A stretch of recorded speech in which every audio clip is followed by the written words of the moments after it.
jumlah aset negara yang diselamatkan KPK dengan biaya operasional berbanding jauh ketimbang apa yang telah dilakukan kejaksaan. KPK jangan terlalu puas dengan operasi tangkap tangan yang dilakukan beberapa daerah. Sebaiknya KPK juga fokus kepada kasus besar yang merugikan negara triliunan rupiah.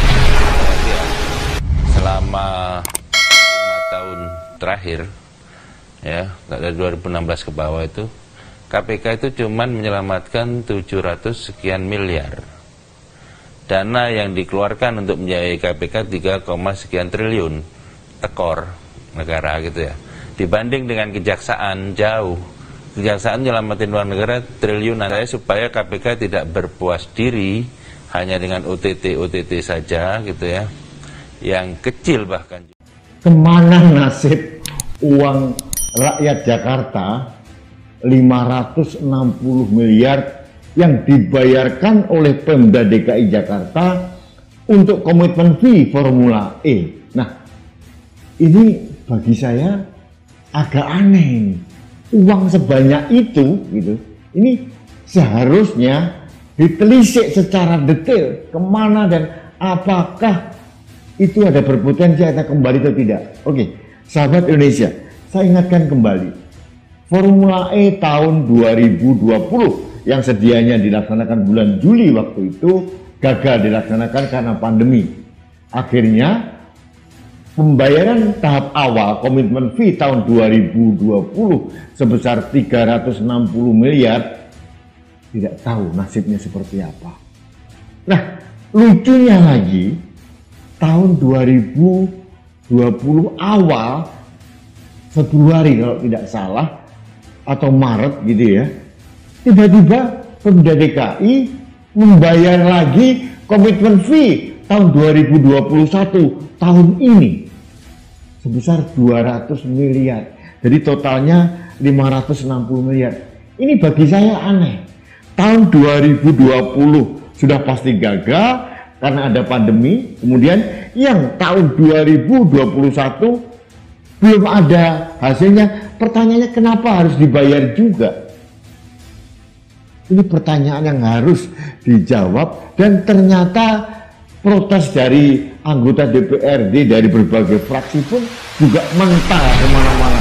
Saya tidak tahu. Nah, yang paling aneh, kemana KPK? Komisi Pemberantasan Korupsi. KPK ini beberapa kali rajin, ya OTT atau mungkin menangkap atau apapun lah yang menelisik korupsi yang nilainya mohon maaf ini. Meskipun korupsi tetap aja korupsi ya, tapi nilainya paling 1 miliar, 2 miliar, 3 miliar. Nah, ini 560 miliar. Kenapa didiamkan? Kupu Anies Baswedan, Gubernur DKI Jakarta, dan kedekatan hubungan mereka memunculkan kecurigaan akan adanya konflik kepentingan antara pejabat anti korupsi dan pejabat daerah.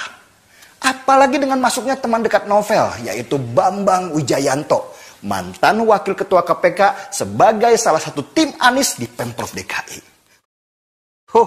Bambang sangat mengerti cara kerja KPK dan dengan kemampuan itu ia bisa mengamankan sistem kinerja di sana supaya tidak terendus oleh KPK. Sistem di dalam KPK yang dibangun Novel dan kawan-kawannya sangat efektif. Mereka bahkan punya kemampuan membangun opini di media dan menggerakkan LSM dan aktivis untuk kepentingan mereka.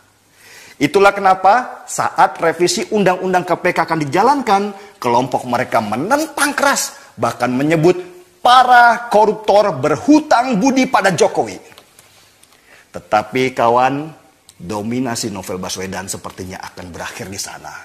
Ketua KPK yang baru, Irjen Polisi Firly Bahuri adalah mantan Direktur Kriminal Khusus di Polda Jateng. Firly disebut-sebut adalah lawan tangguh Novel secara pengalaman dan keilmuan di bagian kriminal. Seperti kata seorang sahabat, hanya seorang polisi yang bisa menghentikan langkah seorang mantan polisi. Di KPK juga begitu, jangan terlalu banyak menggantung kasus dan diombang-ambingkan oleh opini. Ada aturan-aturan hukum gitu, di mana KPK itu harus segera mengambil tindakan yang bisa dipertanggungjawabkan secara hukum. baik substansial maupun prosedural. Satu, pimpinan KPK itu berhenti untuk melakukan banyak selebrasi, ya, entah bikin nasi goreng, kemudian kunjungan-kunjungan itu stop, karena justru yang dibutuhkan publik, you menangani kasus apa sih, gitu ya. Yang kedua, ya hentikan juga kontroversi-kontroversi yang tidak perlu dalam kaitannya dengan misalnya statement-statement yang sebenarnya publik tidak terlalu membutuhkan itu, tapi kemudian justru diproduksi oleh KPK. Nah, yang ketiga, tunjukkan saja kinerja KPK yang sekarang ini memang sama dengan kinerja KPK sebelumnya atau bahkan lebih baik, sehingga publik lebih percaya lagi kepada tentang Nur Salim, kasus-kasus BLBI, kasus sekian banyak, ya kan? Kenapa? Ini kurang bukti nggak? Ini kan berkaitan dengan SP3. Ya. Karena bicara SP3 ini berdampak lain. Ya, berdampak lain. Jangan-jangan SP3 ini jadi kayak ATM baru di kelembagaan ini kan? Bisa aja.